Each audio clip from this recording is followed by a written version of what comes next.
Hey guys, press the bell icon and never miss a video from the end video. जो भी किसान साथी हैं हमारे, अगर बकरी पालन कर रहे हैं तो फीड में 3 चीज़ें इंक्लूड होती हैं।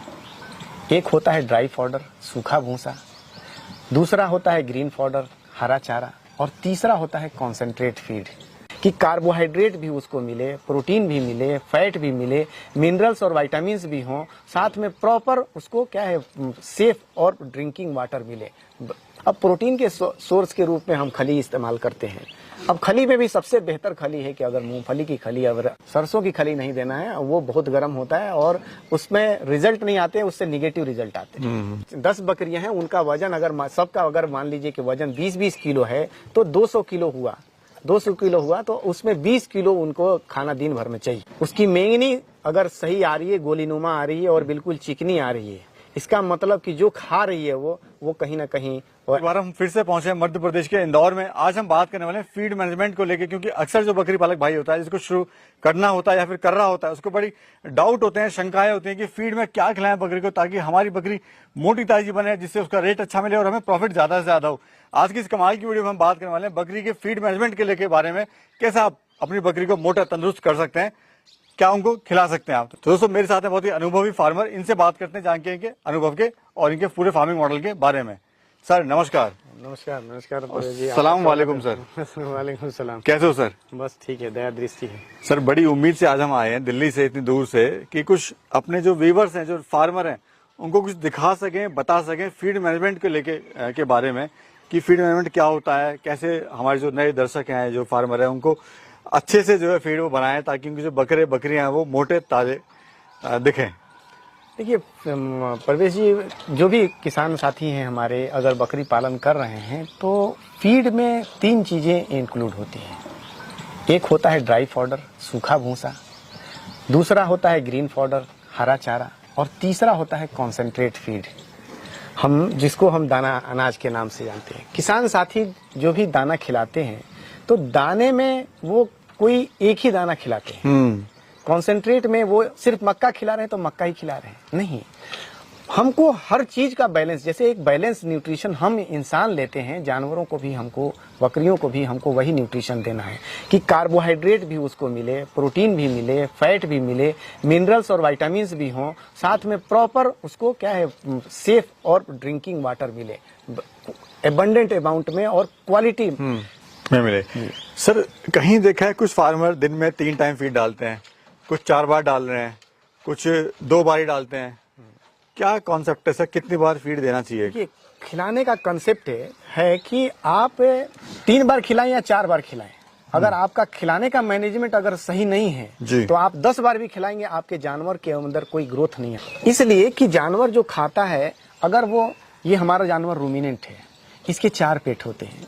ये पहले हम जो भी खाता है वो अपने रूमेन में रखता है, पहले जी रूमेन में रखता है, और उसके बाद क्या करता है कि वापस जब वो फुर्सत में बैठता है तो रूमेन से निकाल के क्या करता है, उसके कड़ को च्यू करता है, जुगाली करता है। और जुगाली करने के बाद ही वो खाने का जो उसने खाया है उसका बॉडी में एब्जॉर्प्शन शुरू होता है।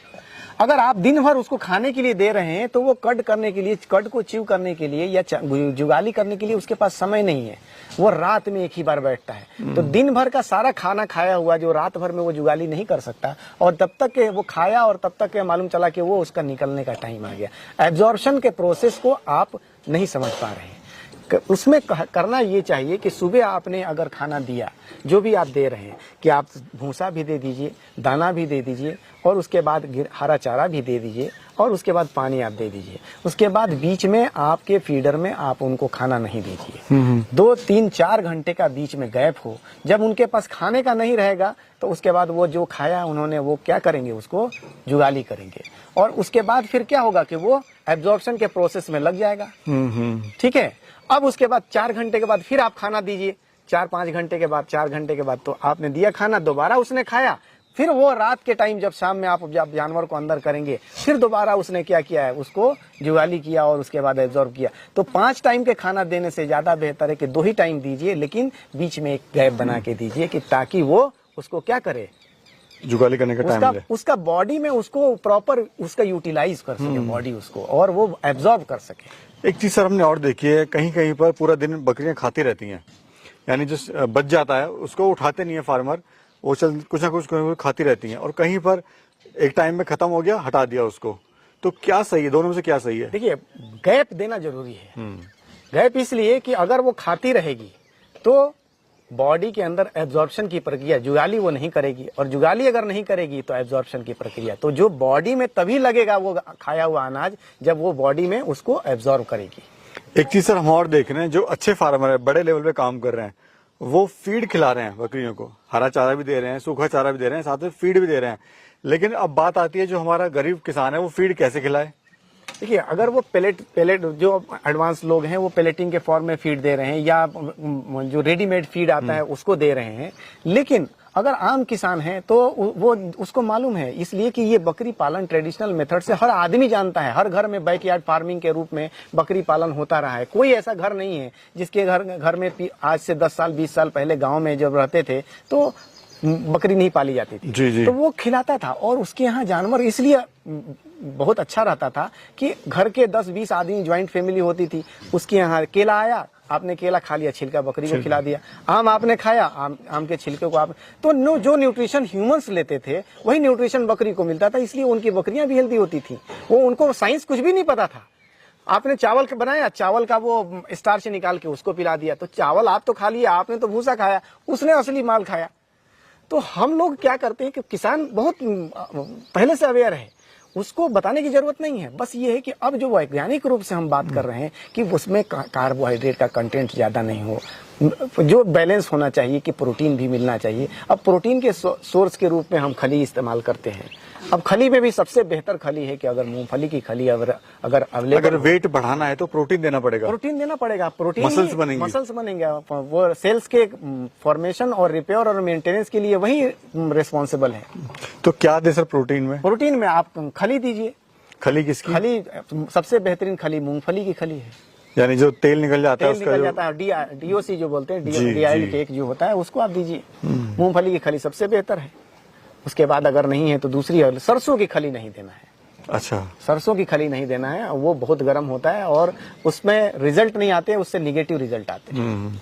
क्योंकि कहते हैं कि अगर प्रोटीन की बात करें खाने तो बादाम, और बादाम के लगभग बराबर होता है मूंगफली के अंदर बिल्कुल प्रोटीन। तो यानी गरीब का जो कह सकते हैं बादाम, वो मूंगफली है। और इसकी खासियत ये है कि इसके अंदर प्रोटीन ही सिर्फ नहीं है, फैट भी है। फैट और प्रोटीन यही एक ऐसा प्रोडक्ट है जो मूंगफली, इसके अंदर फैट और प्रोटीन बहुत ही एबंडेंटली पाया जाता है। बाकी सब बहुत दूसरे आइटम्स में प्रोटीन तो आपको मिलेगा लेकिन फैट कम मिलेगा। क्या सर बच्चे की डाइट अलग होनी चाहिए? प्रेग्नेंट फीमेल की अलग होनी चाहिए, फीमेल की अलग होनी चाहिए, और मेल की अलग होनी चाहिए? सबकी अलग होनी चाहिए। कहीं पर हम देखते हैं सबको एक जैसे दिया जा रहा है। सबको एक चाहिए, सबका फीड है। जो बॉडी वेट है उसका 10% उसका फीड होता है।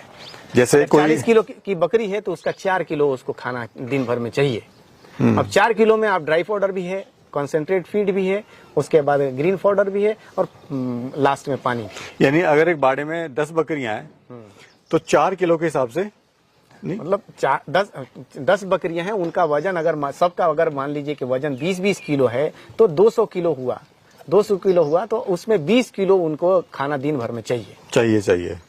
और सर पानी की क्या व्यवस्था करें? चूने वाला पानी दें या नॉर्मल पानी दें? चूने वाला पानी भी दे सकते हैं। चूने वाला पानी जैसे लोग करते हैं कि एक ड्रम में उसको पहले 5 किलो या 2 किलो चूना ला के डाल देते हैं, और उसके बाद फिर उसको एक बार स्टिर करते हैं, और उसके बाद 24 घंटे तक सेटल होने के लिए देते हैं। तो चूने का पानी भी दे सकते हैं, सादा पानी भी दे सकते हैं, दोनों चीज हम कर सकते हैं जैसा जिसके यहाँ अवेलेबल है। कैल्शियम चूना हम लोग देने का मकसद है कि उसमें हमको कैल्शियम मिल जाए। जी, ठीक है ना, कैल्शियम मिल जाए। और कैल्शियम के लिए हमारे पास और भी बहुत सारे सोर्स हैं, उसमें चूना एक बहुत ही ऑथेंटिक सोर्स है। सर एक चीज मैं और जानना चाहूंगा कि बकरी पालक भाई कैसे ये पहचान करे कि मेरी जो बकरी है स्वस्थ है, और जितना मैं खिला रहा हूँ यानी FCR, फीड कन्वर्जन रेशियो, वो कैसे पता लगा है सर कि जो खिला रहा हूँ सही दिशा में जा रहा है? वो उसकी मेंगनी से पता चलेगा। उसकी मेंगनी अगर सही आ रही है, गोलीनुमा आ रही है और बिल्कुल चिकनी आ रही है, इसका मतलब कि जो खा रही है वो कहीं ना कहीं वो एब्जॉर्ब हो रहा है।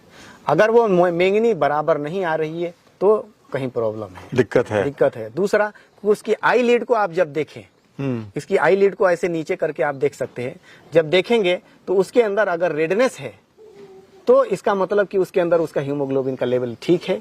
अगर वो रेड से लेके पिंक की तरफ आ रहा है, इसका मतलब कि कहीं ना कहीं आपको इंडिकेट कर रहा है कि इसके अंदर हीमोग्लोबिन की कमी है। और अगर वो व्हाइट हो जा रहा है, इसका मतलब कि वो प्योर बिल्कुल वो बकरी आपकी कमजोर हो गई है और उसके अंदर हीमोग्लोबिन की बहुत ही निहायत ही जरूरत है। ये मतलब सर टेक्निकल चीज आपने बताई है, कमाल है। इस तरह से अगर फार्मिंग करते हैं आप तो डेफिनेटली आप अच्छी तरह से फार्मिंग कर पाएंगे और अपने फार्म को एक प्रॉफिटेबल बिजनेस के रूप में कन्वर्ट कर पाएंगे। बाकी सर ट्रेनिंग भी कराते हैं, आप ट्रेनिंग भी ले सकते हैं, नंबर भी सर का मैं दे दूंगा। सर ट्रेनिंग वाला थोड़ा सा मैं हमारे यहाँ मालवा गोट फार्म का मेरा एक अपना चैनल भी है, जिसपे आप बहुत सारी वीडियोस मैंने डाल रखे हैं जो बिल्कुल प्रेगमेटिक अप्रोच पे हैं कि जो मैं करता हूँ वही चीजें बताता हूँ। और दूसरा कि हमने भारत सरकार द्वारा मेरा जो मालवा गोट फार्म है ये अप्रूव्ड फार्म है, जहाँ पर मैं ट्रेनिंग करा सकता हूँ। और अभी हाल में ही NSDC national skill development corporation से मेरे फार्म को अप्रूवल मिला है। तो हमारे यहाँ का जो सर्टिफिकेट है वो पूरे इंडिया में कहीं भी मान्य है जी। और 5 दिन का ये रेसिडेंशियल ट्रेनिंग में हम कराते हैं, जिसमें लैंड का सिलेक्शन, फीड का management, hygiene management, health management, vaccination और सीजनल वेरिएशंस, लेबर मैनेजमेंट और fodder management, green fodder management, ये सारी चीज़ों के बारे में एक 5 दिन की पूरी क्लास होती है जिसमें आपको बताया जाता है। और एक विशेष क्लास होती है कि AI के ऊपर, कि AI का एक कंप्लीट एक्सपोजर 3 घंटे का दिया जाता है उसमें, कि आर्टिफिशियल इंसेमिनेशन तो कैटल इंडस्ट्री के अंदर बहुत ही आम हो चुका है, अब कोई बुल नहीं रखता है, लेकिन बकरी के अंदर अभी ये प्रचलन में नहीं है। तो उसको प्रचलन में लाने के लिए केंद्रीय बकरी अनुसंधान संस्थान ने ट्रेनिंग देना शुरू किया है इस संबंध में, और मैंने वहीं से ट्रेनिंग प्राप्त करके इसको मैं आप लोगों तक पहुंचाता हूं। बहुत बहुत शुक्रिया सर, धन्यवाद। बहुत अच्छी जानकारी आपने दी, शुक्रिया सर, थैंक यू।